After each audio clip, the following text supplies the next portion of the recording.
Ano kasi naglaro ako nitong last sa Pamuk, Thailand. So, ano naman tayo, kumbaga, pinalad naman tayo na kahit dalawa lang yung entry natin that time. Actually, pareha silang sumampa sa final lap. Final lap, opo. Kaya lang, isa lang yung nakauwi. Pero yung nakauwi natin, siya yung live. Kumbaga, complete locking natin. Siya yung nag-ace speed yun niyo po, ano po? Hindi siya ace speed yun actually. Pero ano siya, complete locking siya. Sa Philippine team, lagi siyang nasa top 10. Siguro sa 20 races mula training, nakapasok siya ng 14 times sa top 10. So, yun, magaling yung ibon na yun. Nag-iisa siyang gumagawa nun. Kumbaga dun sa team namin na yun, sa Team Philippines. Talagang mahusay po. No? Kaya nga sana makapagpauwi pa tayo na magagaling na ibon para mas ma-enhance pa natin yung performance natin international. Opo. Kasi ganun talaga kailangan mong kumuha ng ibon na fit dun sa competition. Sa competition. Oo. So talagang kailangan po. So kayo, idol, naniniwala po din talaga kayo sa genes, genes to genes, good genes to good genes, ganun po. Naniniwala ako, oo, kasi talagang hindi ka naman nakakakuha ng magandang ibon o magaling na ibon sa pangit na genes. Opo. Kailangan mo talaga kasi nasa dugo talaga nila yan, nasa bloodline nila yung talino, yung husay, yung homing instinct, yung tibay. Nasa kanila yan, nasa genes talaga nila yan. So, pagka kumuha ka ng mga ibon na putyo-putyo nga lang, di ba? Opo. Mahirapan ka manalo, although may nananalong ganun. Kasi siguro, yung nakuha nilang ibon, dyan sa tabi-tabi, may bloodline May na rin na bloodline maganda. talaga, opo. Which is yung tinatawag na nating unknown.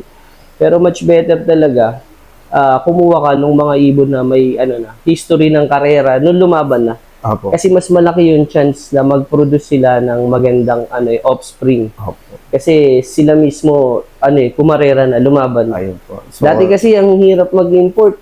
Pag mag-import kami dati, titingin lang kami sa picture. opo. Saka dun sa characteristic na nilagay nila. So dun lang kami nagbabase, hindi namin nahihipo yung ibon. So wala rin naman lipad. Unlike ngayon, makikita mo na lahat yung from first lap to last lap kung ano yung naging performance ng ibon. So pati last mo yung yung pedigree nila. So maganda na yung ngayon, yung mga importation ng mga Pilipino ngayon dahil nga sobrang dali ng access lalo sa Thailand. Opo. So yun, maganda na. So idol, kung kayo po ba papipiliin, saan po kayo doon sa winning family line o doon po sa lumipad sa may race result?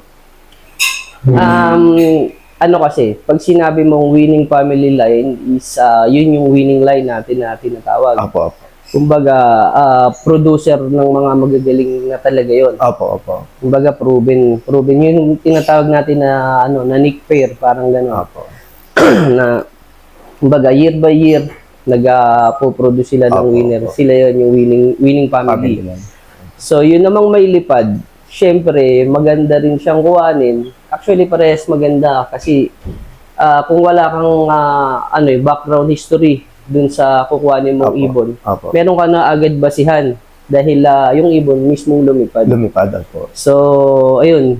Ang gagawin mo na lang dun is yung ibon, titignan mo kung saan siya magpipit na karera. Kung sa atin sa local or kung naglalaro ka international, subukan mo din doon para malaman mo kung saan talaga siya magpe-perform. May ibon kasi talaga na design sa Pilipinas. Ayun. So, ang design sa Pilipinas na ibon talaga makukunat yung magagaling talaga yan sa mga hard races. Pero sa bilis, hindi natin maaasahan dahil di ba nga, pag nag-i-isma sa atin wala naman yung speed ng matulin na.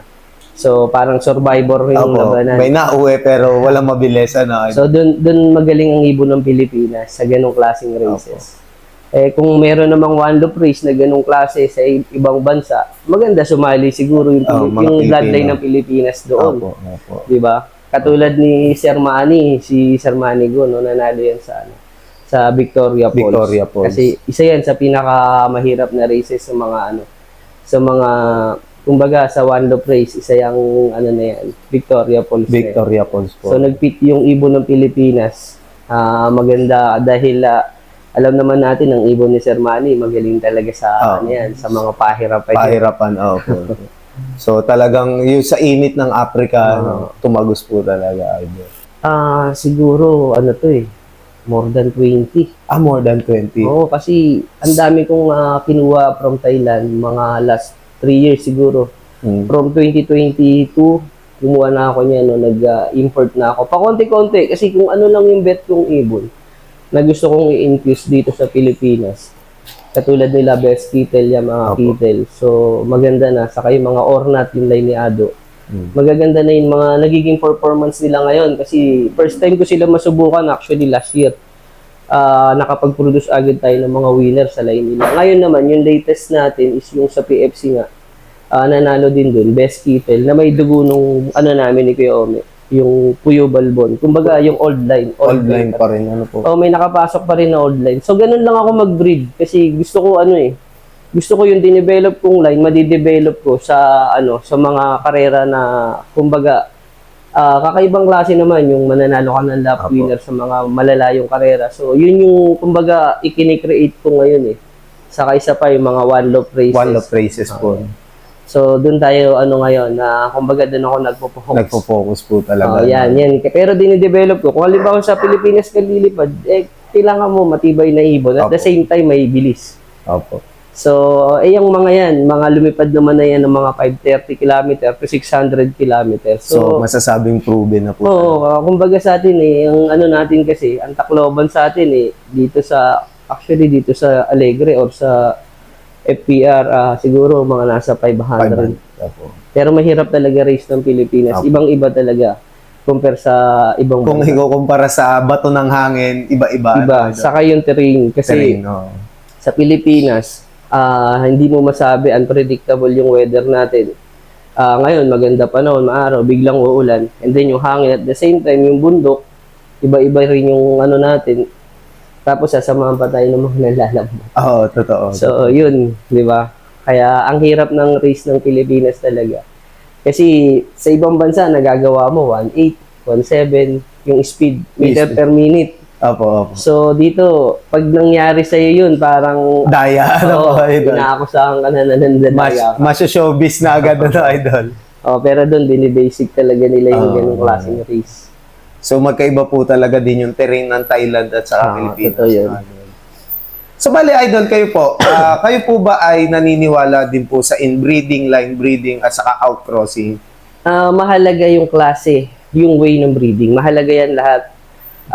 Lahat yan may kanya-kanyang purpose. Kasi, para sa akin talaga, pagka nagbe-breed ka, hindi ka lang dapat nagpo-focus dun sa mga sa mga isang klaseng breeding, like for example, ang inbreeding. Ang inbreeding kasi ginagawa mo 'yan para mapataas mo yung yung main na bloodline na gusto mong pataasin. Opo. So kaya ka nag-i-inbreed, no?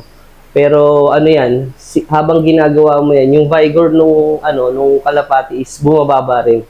So kumbaga yung mga top performer na ibon, hindi niya inilalabas sa mga inbreed na ibon kasi kumbaga sa nagkakaroon sila ng ng genetic fault, genetic fault na dahil sa pag-i-inbreed. So ang pinakamagaling talaga na experience ko is yung line breeding. Line breeding po. Like for example yung lola, mag-cousin or mag-tita, mag-tito. Sila yung magagaling talaga na na mga racer. And kung gusto mo naman magkaroon ng, for example, hybrid na magagaling talaga na ibon, yun, katulad ng ginagawa ko nga, nag-i-infuse ako ng ibang linyada. Kumbaga yung tinatawag natin na crossbreed or outcross, yung mga ganon. Kasi wala silang related sa isa't isa.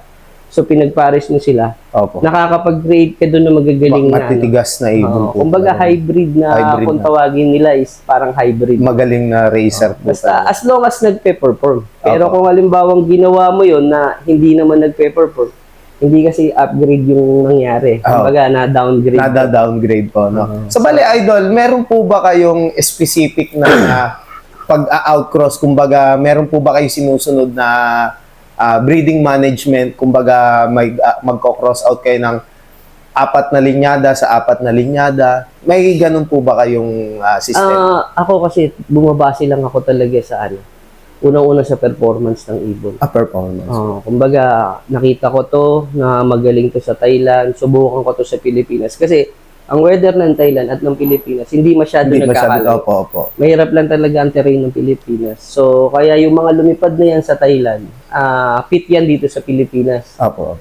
So, ang gagawin mo na lang, syempre, yung mga proven mo rito na mga breeders, yun na lang yung papasukan mo nung galing doon. Ayun po. So, bali, kahit hindi nyo na po tignan yung pinag-outcrossan, Hindi ako kumbaga sa akin, ang pedigree is last ko na lang last tinitingnan. na lang opo.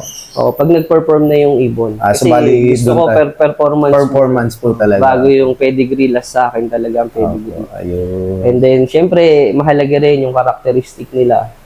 'Di ba? Kumbaga, dyan ano yan eh. Dyan mo makikita kung kung anong klaseng ibon yan, yung balance, yung throat, yung ano niya, yung tail bone, yung wing structure niya. Opo. So, bali natin hindi po kayo sa body confirmation. Body confirmation or characteristic, yung kung tawagin natin. Opo. So, tinitignan ko din yun kasi most of the champion na ibon, siya yung gawin mong pattern. Kung bakit siya magaling, ano yung merong sa katangian sa kanya, tignan mo siya.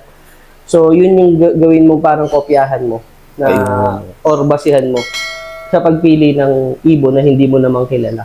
Ayun. Opo. So, yun, ganun lang. Ganun lang po yung ano nyo. Yun lang ang pattern na ginagawa ko lagi.